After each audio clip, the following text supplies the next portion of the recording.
Bonjour à tous. Aujourd'hui, dernier volet sur le fonctionnement notionnel des noms et des verbes. Je vais vous parler du fonctionnement notionnel compact.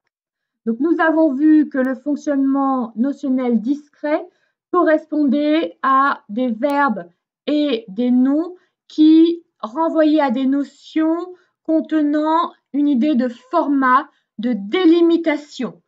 Nous avons parlé de noms tels que cat, dog, table et de verbes comme kick, kill, etc.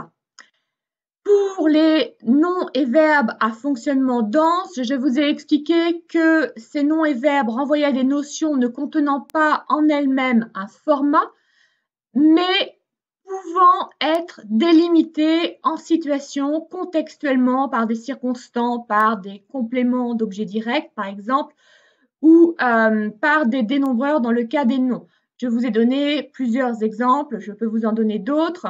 Read, run, par exemple, renvoie à des activités qui ont bien une borne de début mais pas de borne de fin. C'est un processus qui se déroule sans but à atteindre, sauf si on le construit de l'extérieur. I ran, c'est un processus. I ran to the kitchen, circonstant de lieu qui va me construire la borne de fin, le but à atteindre, le but qui arrête en fait ma course, le terme de ma course.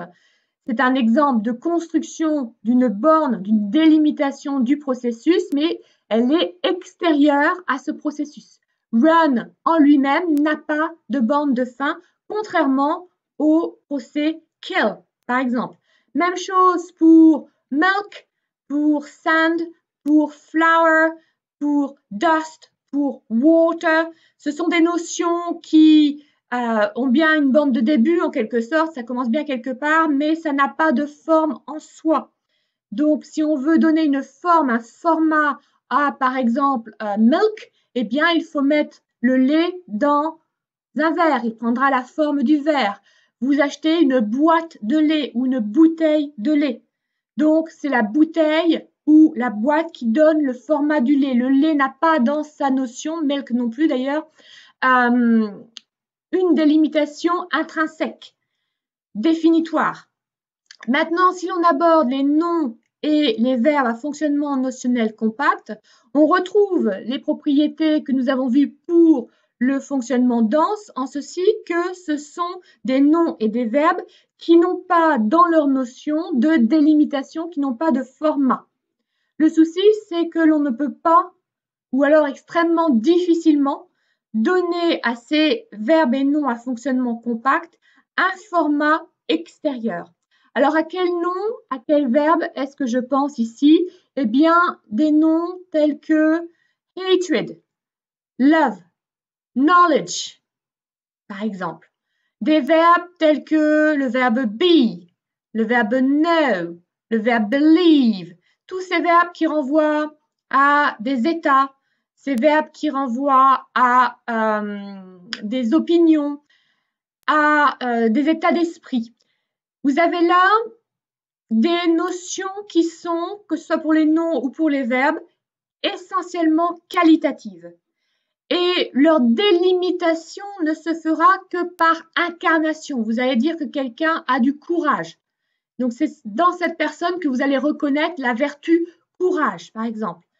Vous allez dire que she knows him. She knows him, ça veut dire que she est dans l'état de connaissance de him. Vous ne pouvez pas délimiter she knows him avec une borne de début et une borne de fin. C'est un état, il n'y a pas de processus entre une borne de début et une borne de fin. Il n'y a pas une évolution, un déroulement de procès. C'est un état, c'est purement qualitatif. Alors nous verrons, et vous verrez quand vous aborderez plus en détail le fonctionnement notamment de l'aspect have plus en, que cet aspect auquel vous associez trop souvent simplement la valeur d'accompli, c'est-à-dire la présence d'une borne de fin, cet aspect have en est compatible avec des verbes à fonctionnement compact.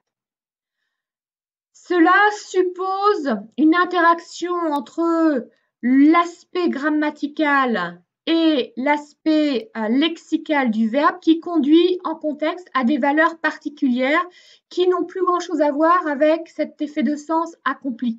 Et c'est pour ça que je vous invite vraiment à vous saisir de ces notions discret, dense, complexe qui sont, je vous l'accorde, extrêmement difficiles au premier abord. Cela va vous demander du temps. Ça ne se comprend pas véritablement en quelques jours. Il faut du temps pour bien voir, d'une part, ce que signifie discret, dense, compact, d'autre part, à quoi cela sert véritablement. Mais une fois que vous avez bien compris à quoi cela sert, eh bien, cela vous permet de faire des explications sur les groupes nominaux ou les groupes verbaux qui sont beaucoup plus pertinentes, qui vont au-delà du simple collage d'étiquettes que certains étudiants font un petit peu trop souvent en linguistique.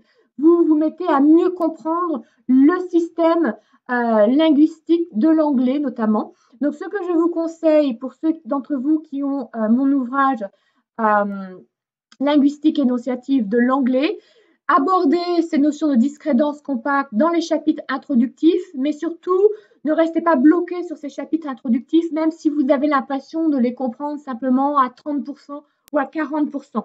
Ce sont des chapitres sur lesquels il faut revenir après avoir abordé les chapitres consacrés aux déterminants the, etc. ou aux temps et aspects. Vous reviendrez les lire, vous les comprendrez mieux après avoir vu dans son ensemble l'ouvrage. Et en plus, dans chacun des chapitres qui suivent ces chapitres introductifs, je reviens moi-même sur ces notions de discret, dense, compact associées à l'aspect BPCNG, associées à have an, associées à ED, associées à the, etc., etc.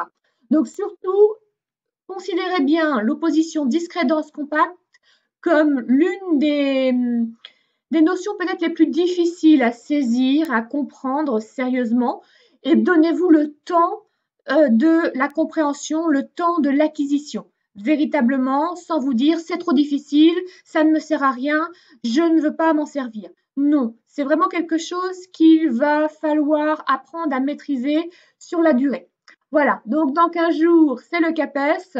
J'espère que ces vidéos vous aident à mieux vous préparer pour cette épreuve du CAPES. Je vais tenter de vous faire encore quelques vidéos avant la date fatidique.